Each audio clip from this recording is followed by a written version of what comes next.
So what I'd like to talk here about is your textbook, in particular this one here, Ecology and Religion.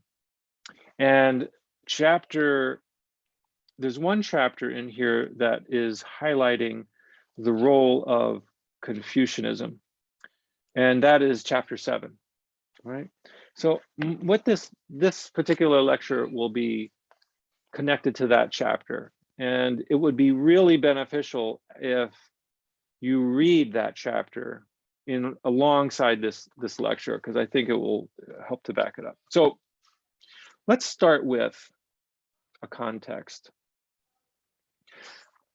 We are living in a historical moment right now that no other generations of human beings have had to face. We're living in a historical period, a moment in history that no prior generations have had to face. We are facing the possibility of mass extinction on a level that may even include humanity. Take a moment to really take that in.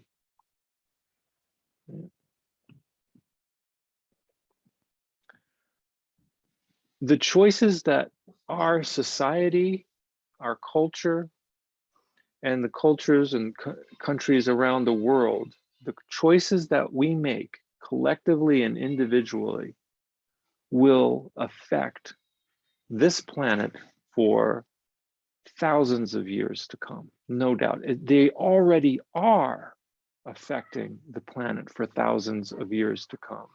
We are changing the atmosphere. We are changing the composition of the atmosphere through our activity.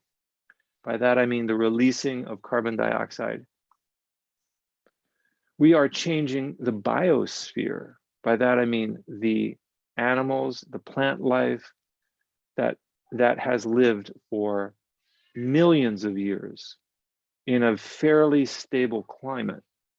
That is being deeply altered, deeply changed at this time.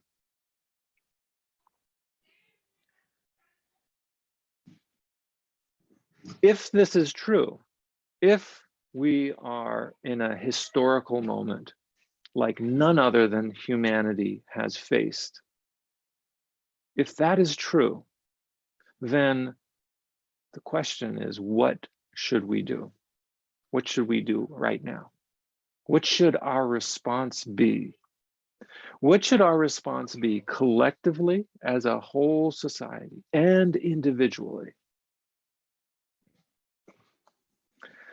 There is roughly 2 views on this, right? If this is the case, there's two views that are prominent in our culture. I can't speak for other cultures, but I'm thinking right now in this culture, in this area. One view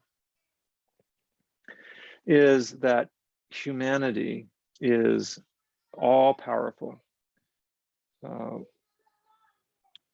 We have a sense that we are special creatures, that it's okay to have domination over the earth, that's kind of our role. That is our role. This is one view, right?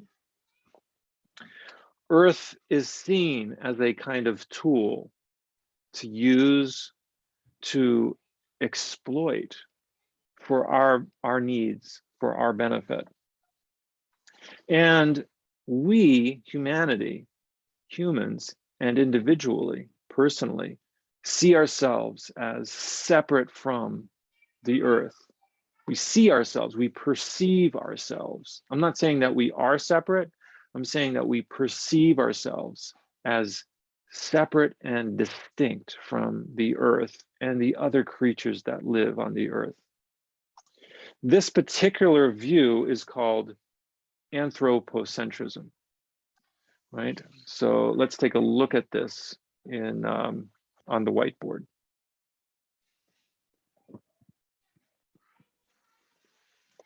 anthropocentric, an anthropocentric view. Anthro means human.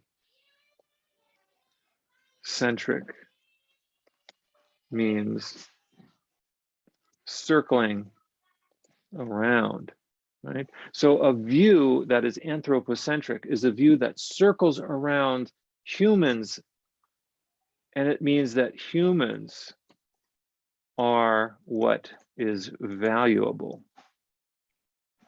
right? So it's a view that values humans as primary, right? Humans are valuable, humans are primary.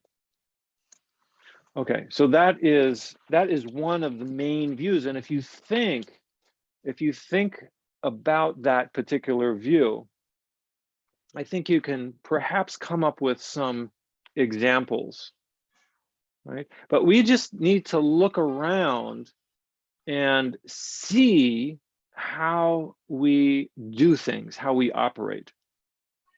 To what degree do we take into account the natural world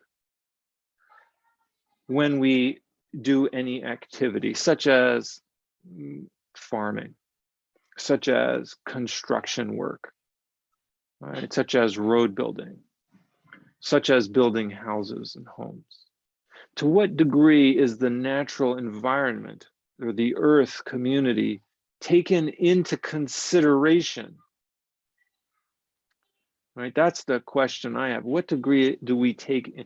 And if we really look at that, let's just take one example. Let's take the building of houses, like the building of a community of homes, for example. To what degree is the community that lives there already, to what degree is that considered? And by the community that lives there already, I mean the creatures that live in the grasses, in the prairies, or in the soil, or in the air that's in there. When we construct things, don't we just like plow through? You know, there's literally like take a bulldozer and just bulldoze things down, clear everything out, and then kind of plant ourselves down. Or we could do the same thing with farming. We take a field and we take out all of the life that's there as much as possible. And we dump a lot of toxins like pesticides to get rid of the weeds. So we don't want anything, any life other than what we want to put there of what's valuable to humans. So we'll plant corn and soy for miles and miles. Right?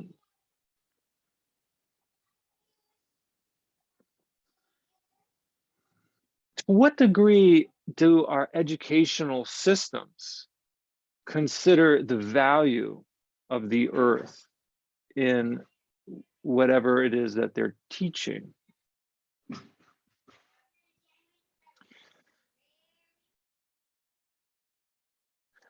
Here's another question. When we think about the formation of the United States, don't we see a similar pattern of completely clearing out what is already there and then establishing ourselves? We think about completely clearing out the indigenous population that was present here. And in fact, they're still here, but the idea was to completely remove the indigenous people and then transplant ourselves, right? So this is a view, this is the first view, this is a view that comes from anthropocentrism, that humans are the center and we circle around humans. Humans are what is of value, okay?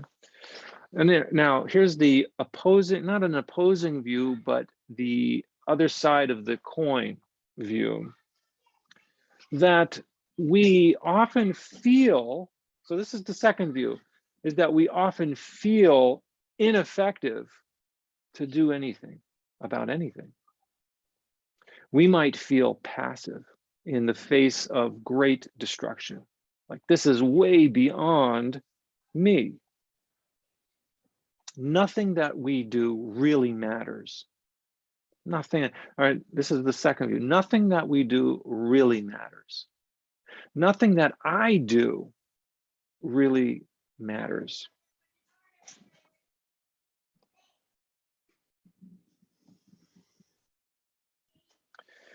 However, this view is also just the first view is erroneous because there's an incredible arrogance about it, right? To be anthropocentric, where everything revolves around humanity, is an incredibly arrogant view.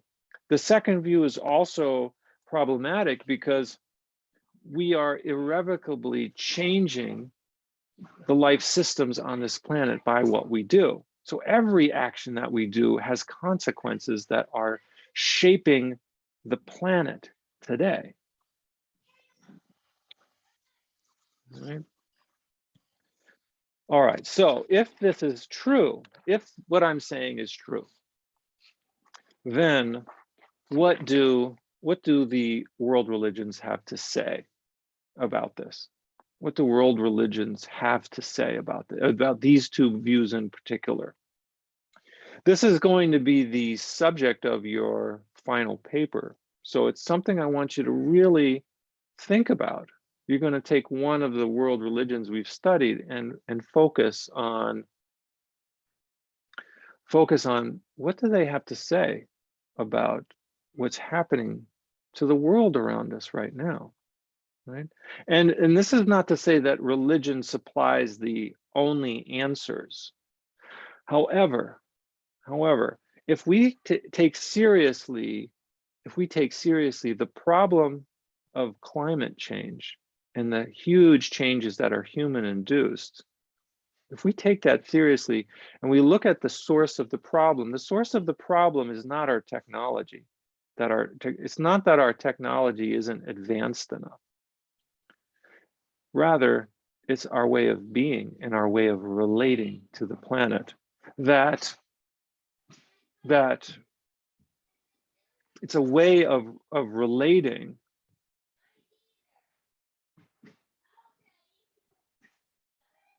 that has at its core a spiritual illness. The climate crisis has at its core, it's not a technological problem, it's not a political problem, it's not an economic problem. All of these things are related to it, and they exacerbate things, the way that we do politics, the way that we do economics. These are very important things. But if we want to dig down and get to the source of the problem, is a spiritual problem. I'm not going to say it's a religious problem, it's a spiritual problem. It's a spiritual problem because we don't see ourselves as connected, as part of the earth. We see ourselves as dominant over, on top of the earth, and that what we do doesn't really matter.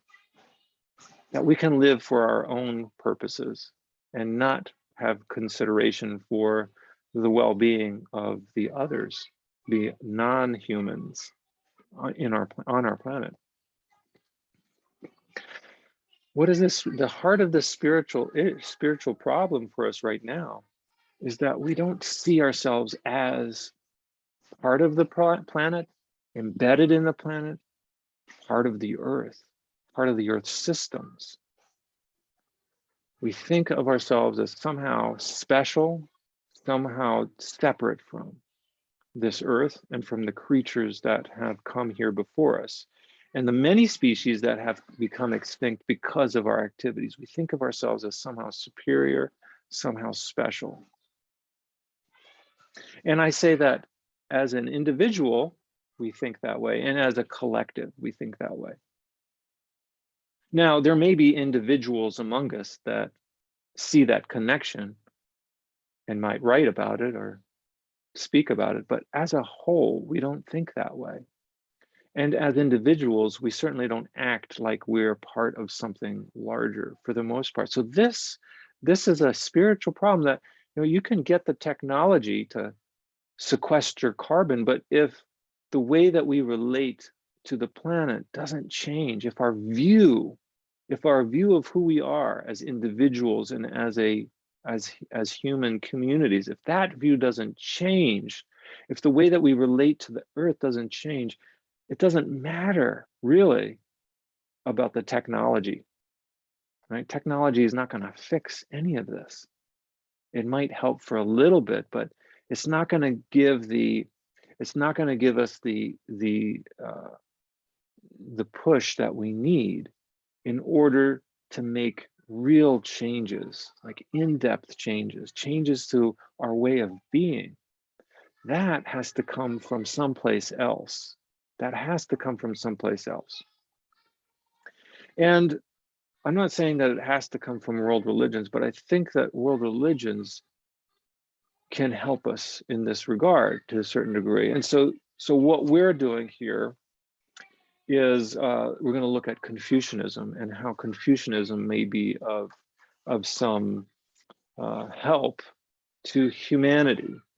And this isn't to say that Americans who have been brought up, say, for example, in a Christian household, should now all of a sudden embrace Confucianism. I'm not saying that at all, but I'm saying that there is a religious tradition called Confucianism that could help us to see the world a little bit differently. And the country of China is one of the worst ecological messes. Thousands of coal-fired plants burning coal, spewing CO2 in the atmosphere. So it's not like the Chinese are somehow should be emulated, right? But there are things within Chinese culture that can help see the world a little bit differently.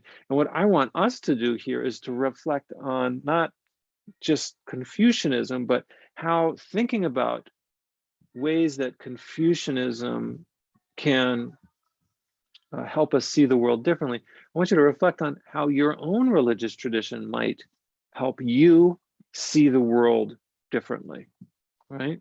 How might your own religious tradition help you to see things differently? But we're going to look tonight specifically, we're going to look right now specifically at Confucianism. So here's a third view. Here's a third view that's not either one of domination, or on one side domination, on the other side there's nothing I can do about anything.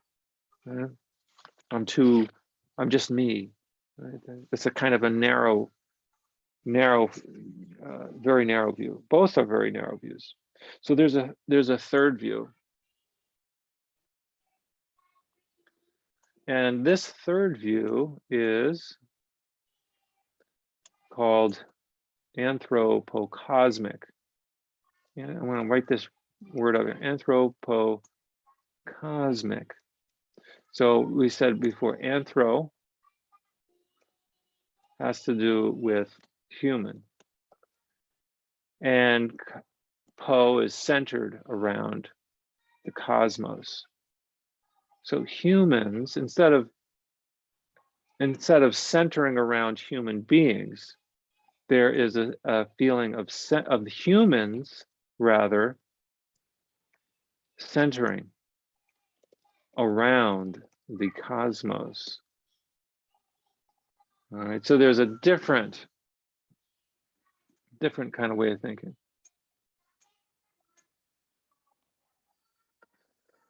Yes, outlook 2 is a lot like nihilism. Thank you. Thanks for saying that. Okay, so let's look at Confucianism and what this can offer us. So what does it mean, anthropocosmic? Let's take a look at what I mean, and what your book is saying, Ecology and Religion, what it's saying about this idea of anthropocosmic. I want to start out by looking at a particular Chinese character. Right? So take a look at this character. It's comprised of 4 lines, 3 horizontal and 1 is vertical. very simple character, and it means king or ruler. And if we break down this character further, this particular part, the top part, this has to do with heaven. This middle part, excuse me, this middle part here has to do with humans, and this bottom part is earth. Okay. So this is heaven, and this is humans, and this part down here, the third horizontal line that I drew is earth. And a ruler, if we take this whole, the character as a whole means ruler. If we take this character as a whole, it means ruler. And it's emphasizing that a ruler is one who is connected to heaven or knows heaven, understands the will, what's called in Confucianism, the will of heaven. A ruler is one who understands the will of heaven and is able to enact it on earth. Now, heaven is not the same as the Christian and Western idea of heaven as a place to go after you die. It's not a place within Confucian worldview. It's an active living principle that can be engaged in at any moment, even now. That heaven is accessible. The will of heaven is accessible if we desire to know it. How do we understand the will of heaven? Well, there are the virtues that are important to understand. So virtues, one of the most important one that we've learned here is Ren, which means benevolence. Benevolence is Ren. This is the idea that you can only be truly humane within a relationship, within relationships with others, that the way that we treat other people is where benevolence is manifested. Another one is trust, to be somebody who is able to stand by their word. They do what they say they're going to do. And that creates trust. So without these two, Ren and trust, without benevolence or humaneness and trust, it's going to be very difficult to access the will of heaven. The will of heaven is one of benevolence, one of trust. And you can access the will of heaven by seeing how the natural world operates, right? This is the Confucian view. Furthermore, there's this concept that's very important in Confucianism, that the microcosm is the macrocosm. Okay, cosm means universe. Cosm is the universe. And micro is small, macro is large. The microcosm is referring to humans. Humans, that this body is a microcosm of the universe. The human body and mind is a microcosm. It's like a mini universe. It's a microcosm of the whole universe. So what we are is a reflection of the cosmos. That's what we are, according to Confucianism. So in a very real sense, we are all, each and every one of us, rulers of the world. We're each and every one of us rulers of the world. This is a radical, radical idea. This is a radical idea, especially in the time of Confucius. There was no democracy then. And people can question whether there is democracy now even. But there was a reliance, and we still do this today. There's a heavy reliance on one person, the king, doing. The king, it was the king's job to establish order. And it's not that it's not the king's job to establish order, but Confucius said it's also the job of each. You didn't say this directly. I'm paraphrasing here based on what I understand of Confucianism. He's not saying that we shouldn't pay attention to what the rulers do. He's just saying that each of us has a responsibility to create a peaceful world. It's not just the responsibility of a ruler. And if the people can do this, then and the rulers, there's an effect going both ways. There's a ripple out effect going in both directions. So when humans in their families are able to create peace within the family, there's a ripple out effect. What do we do? What are we teaching our children about how to live right now, when we ourselves don't know how to deal with our own anxiety? When we don't know how to deal with our anxiety, we transmit that to our children. We transmit our anxiety to our children if we don't know how to deal with it. So it's a question that you might want to ask yourself. And this isn't a judgment, it's because we're all responsible and we all have issues that are real. But how do you deal with your own anxiety? What does your religious tradition say about how to deal with your anxiety? Does it say that you should forget about what happens in the world? I don't think so. If I think about Christianity, I think Jesus had to deal with a lot of anxiety. How did he deal with it? Right? And I mean, the moments leading up to his death, how did he deal with that anxiety? There is the practice within Christianity of acceptance and of being willing to sacrifice oneself. Right? The willingness to self-sacrifice, to accept death, right? To an acceptance of death. I think that's a strong message within Christianity that could possibly help, but I'll leave that to you to work out. But I would suggest that ideas of escaping to a heaven after you die, probably not going to be very helpful right now, and will transmit an incredible amount of anxiety to future generations. So what is it? What are we transmitting right now to our family members, to our children? Right?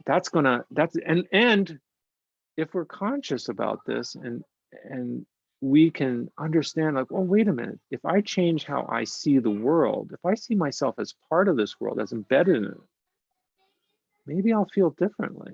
Maybe my anxiety will shift a little bit here. So first of all, Confucianism is grounding. It provides grounding in nature and in the human community. We might feel, for example, in today's society, we might feel very ungrounded. And that ungroundedness, the price of it is lots of anxiety. We don't feel embedded in the natural world. We don't feel deeply embedded in our own communities. Confucianism is about being grounded through awareness of the natural world and the human community. And I'm going to read now from the Analects of Confucius, chapter 10, verse 27 in your textbook. Sensing their approach, a bird took flight and soared about before alighting. The master said, "This hen pheasant on the mountain bridge, how timely, how timely." Zilu clasped his hands and saluted the bird, which, flapping its wings 3 times, took to the air again. Right? He clasped his hand. I think this is what that means. He clasped his hands, or maybe like this. Right? Yeah. This is a reverence. This is a gesture. Clasping the hands is a gesture of reverence. Right? He clasped it. Listen to this again. Sensing their approach, a bird took flight and soared about before alighting. Doesn't that happen? That's a normal thing. There's nothing special about that, right? If a bird sees you, they see you approaching them, what does that bird do? it takes flight. The master said, though, the master picks up on it, he says, this hen pheasant on the mountain bridge, how timely, how timely. So Confucius sees this event of the bird flying away as a timely event. What are we to make of this? He sees that the earth community is part of a decision, is part of a decision that's happening in the human community. Zilu, one of the disciples of Confucius, clasped his hands and saluted the bird, which, flapping its wings 3 times, took to the air again. Whoa. There's a note on this. Note on this. Let's look at the note. So a lot of these Analects of Confucius have notes on them, and we should pay attention to them. The final passage ties the whole chapter, which details a ritualized lifestyle into the natural world. A ritualized lifestyle into the natural world. That the natural world is part of the ritual. What's the ritualized lifestyle? Zilu clasped his hands and saluted to the bird. That's what you do to human beings, right? That's part of the ritual gesture of greeting somebody, is to clasp your hands, bring your hands together, and maybe a slight bow. So Zilu, Confucius's disciple, is doing that gesture to a bird. Doesn't that strike you as different, a different way of seeing the world? There's an extension of ritual into the natural world, right? Okay, there's another one here. This is 10.25. It says here, Confucius, on experiencing a sudden clap of thunder or fierce winds, he would invariably take on a solemn appearance. There's a recognition there, something, right? He would invariably take on a solemn appearance. This is a very subtle way of seeing the world too. What do we do when we hear a thunderclap? Maybe sometimes we blurt out how great that was, or how loud that was, or how scary that was. What is the response of a cultivated human being like Confucius? He would take on a solemn appearance. The other thing is that Confucius, so the first is Confucianism is about grounding in nature and in human community. And this next one is about being grounded, or nurturing, rather. That Confucianism is about nurturing, right? So nurturing, what does that mean in what ways does Confucianism nurture humans that follow the advice of Confucius? In what ways? So I pulled out another quote. This is from chapter 12.1. Let's look at nurture. Yan Hui inquired about benevolence, Ren. The master replied, through self-discipline and observing Li, ritual propriety, one becomes Ren, or benevolent, in one's conduct. One becomes benevolent. When somebody becomes benevolent, that is a source of, I'm gonna argue that to be around somebody who is benevolent these days, somebody that is considerate of the needs of others, is a source of nurturance, is somebody who nurtures. And I'll tell you a story. My own teachers in school, I had several excellent teachers, and one of them, one professor in particular that I worked very closely with, Professor Grimm, who's actually the co-author of the book that we're reading. He continues to nurture me to this day, even though he's not even, I don't see him. I haven't seen him since I I think I graduated, saw him once since I graduated. He continues to nurture me, his conversations with me, because he was so present, kind, but also disciplined, and uh, and had high expectations of me. That to me was nurturing.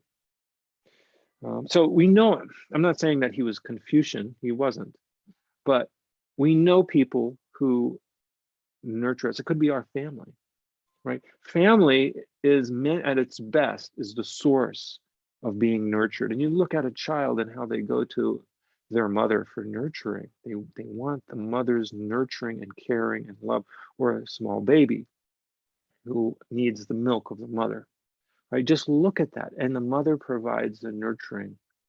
This is where the family is central to Confucianism, because that's where nurturing takes place. And if a child is denied the nurturing it needs, it it it uh, it creates chaos, not just for that child, but for everybody, not just for people in that family, but beyond the family, in the community.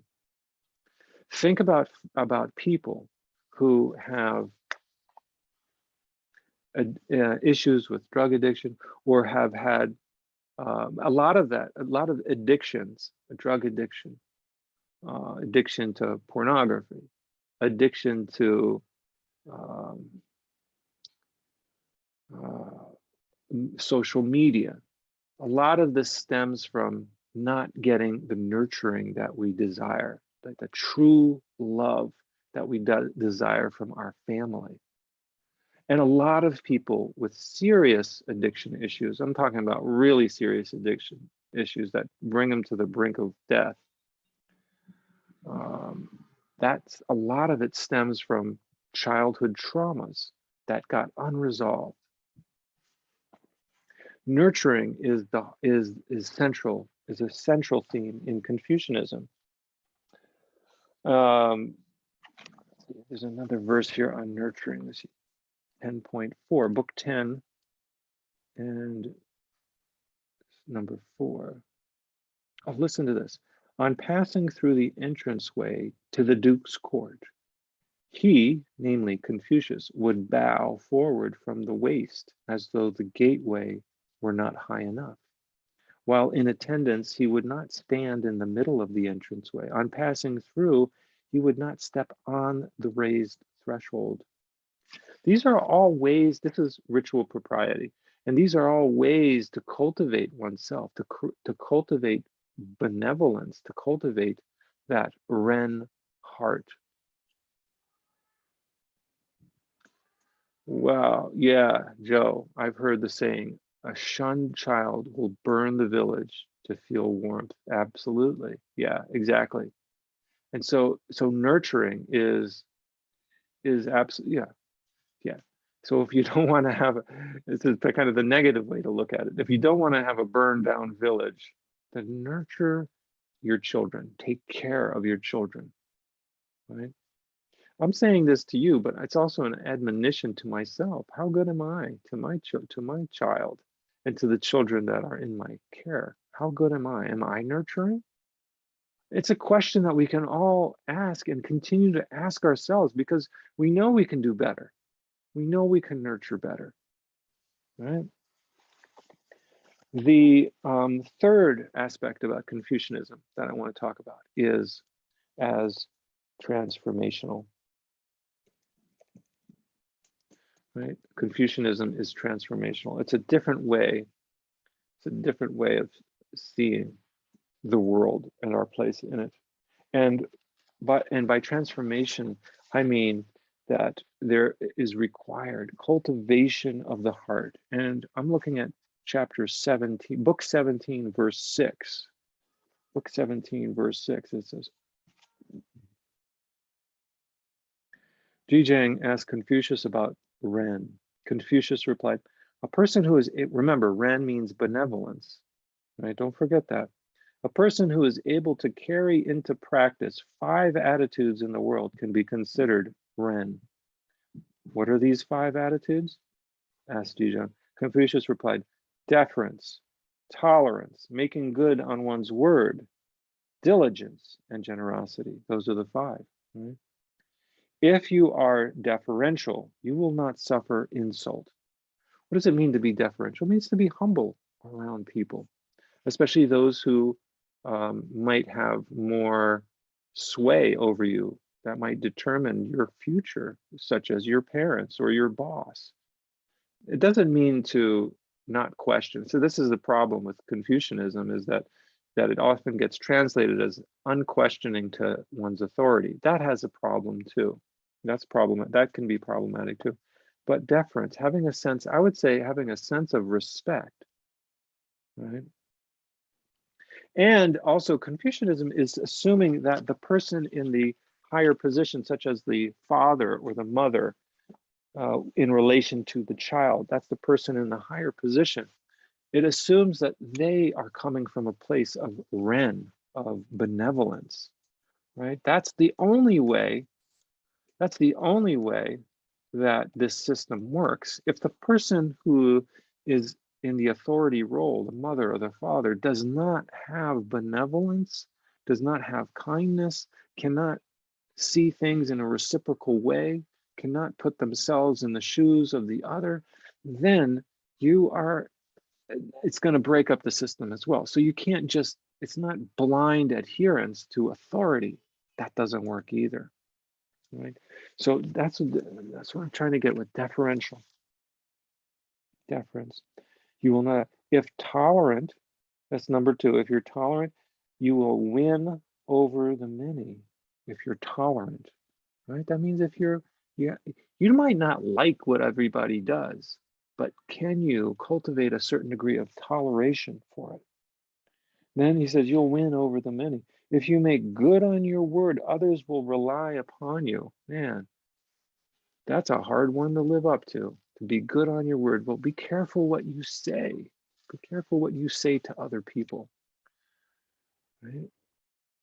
What your words have tremendous power. So if you think like you don't have any power, your words carry tremendous power. Think about how your children react to your words. That is, they take every word you say. They take it in and they will learn from it. Whether those words are beneficial to them or not, they're going to learn from that.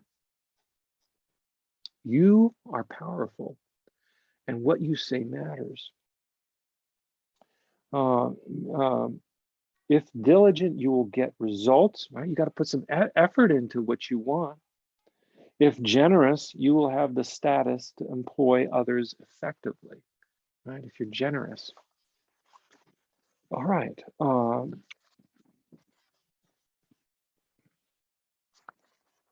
Another view, another way to think about Confucianism is through the idea of concentric circles.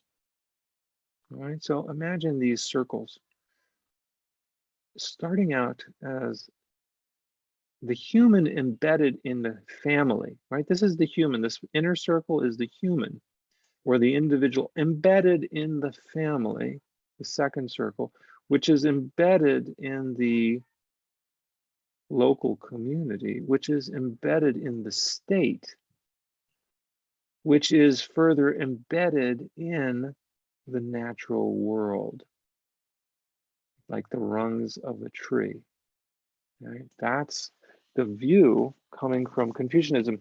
And if we look at, stop share, if we look at our textbook here, this is from page 114, it quotes from the great, another Confucian text called The Great Learning, which says, those in antiquity means those who were born long ago, hundreds of years ago. So remember, Confucius looked to the ancients for direction. Those in antiquity who wish to illuminate luminous virtue, these five virtues I just mentioned, if you want to illuminate virtue, if you want to bring forward your virtue, those five things that we just said, would first govern their states. Wishing to govern their states, they would first bring order to their families. Wishing to bring order to their families, they would first cultivate their own persons. Wishing to cultivate their own persons, they would first rectify their minds. Wishing to rectify their minds, they would first make their thoughts sincere. Wishing to make their thoughts sincere, they would first extend their knowledge. The extension of knowledge lies in the investigation of things. So if you want to change something about the state, if you want to change something about the nation, Confucius says, look at your family. But if you want to change something about your family, look at yourself, right? If you want to change something about yourself, first you got to rectify your mind. And that means you've got to investigate. You've got to investigate things. You've got to have a curious mind, open to learning, right?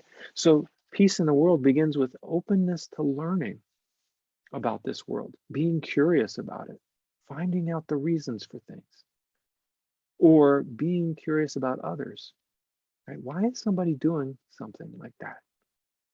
We can find our purpose. DMAC talks about finding life's purpose. You're not going to find life's purpose in a book. I just say, this is my opinion. Life's purpose is not going to be found in a book. Life's purpose is going to be found by addressing the issues in your own family. What are the issues in your family? The serious down-to-earth issues. What are the problems? If you can address those, find a job that helps you address those issues. That's your calling. That's right there. It'll keep you going forever.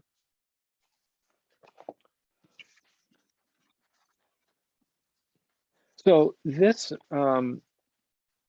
another quote. So another central theme in Confucianism is what's called filial piety. So I already mentioned that the importance of the family unit, and being filial. And so let's look at this image again of the concentric circles. Right, filial piety begins in the family here, but then it extends out. It extends out into the community, to be that way also, to see the community as part of your extended family. And then it gets out further into the nation, and from there into also the natural world. So filial piety extends all the way into the natural world, to see nature itself as part of your extended family. Here's one other quote. This is from page 114 in your textbook, page 114.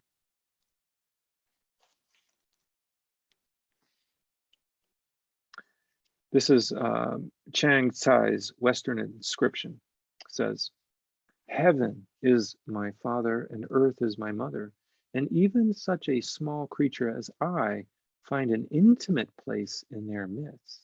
Can you imagine saying, like, you understanding the importance of filial piety, understanding the importance of filial piety, to say that heaven is my father, earth is my mother. That's a radical shift in thinking. And even such a small creature as I find an intimate place in their midst. Therefore, that which extends throughout the universe, I regard as my body. Right? Those stars out there, that is my body. This land right outside this window is my body. Those trees across the street are my body. Right? The grasses coming up out of the earth is my body. Therefore, that which extends throughout the universe, I regard as my body, and that which directs the universe, I consider as my nature. That's my nature. All people are my brothers and sisters, and all things are my companions. And that's why Confucius can say, look at that bird, and Zilu clasp his hands, and gesture towards it, bowing. Right? Those are my companions. We might be able to see that with dogs and cats and our pets, but can we extend that into the natural world?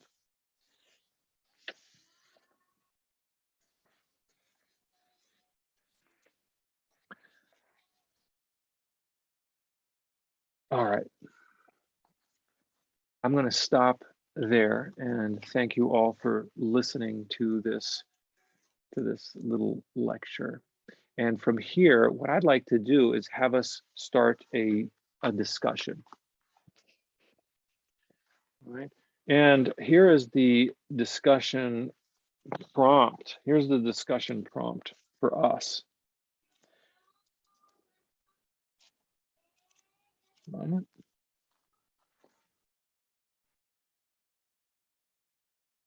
Okay, thank you. So here's the question. Given what I've just shared about Confucianism briefly, how does Confucianism understand the role and location of the human in relation to the rest of the natural world? How does this differ from your own understanding of the human? And how might this alternative perspective lead to environmentally friendly ethics and action? What does it mean to describe Confucianism as an anthropocosmic tradition? Okay, so let me tell you what I'm going to do. Oh, never mind. Let's take that question in, and I want us to have a discussion about it, to think about it, to maybe write about it, and share your thoughts. Particularly, I think would be of particular interest to think about is, how does this view differ from your own understanding of the human? And how might this alternative perspective, well, let's just break it down. How does it differ from your perspective? How does this perspective that I've just shared here differ from your perspective? Okay, so I'm going to stop the video now.